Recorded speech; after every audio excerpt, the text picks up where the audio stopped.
I think the observed adverse effects of JAK inhibitors are really one of the main ways that we decide on which one to use in 2024.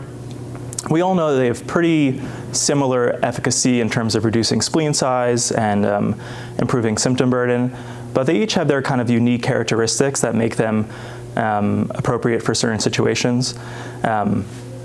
So in general, some of them or all of them can cause a little bit of GI toxicity, so nausea, vomiting, diarrhea at the beginning, but the ones with FLT3 inhibition, so like pacritinib and fedratinib, tend to have more of that, and so patients with pre-existing GI conditions, you might be more likely to go with one of the other two.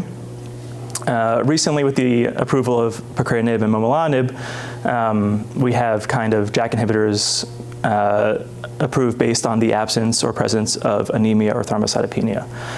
So pacritinib is a good option, and really the only option for patients with platelet count less than 50,000 at diagnosis. And then momelotinib as well is FDA approved for patients with myelofibrosis and anemia. Both pacritinib and momelotinib inhibit ACVR1, which allows the body to use iron more efficiently and improve anemia. And so when I'm starting a patient on a JAK inhibitor, I'm looking for all these things: anemia, thrombocytopenia, any baseline nausea, vomiting, to make a decision about which one to use.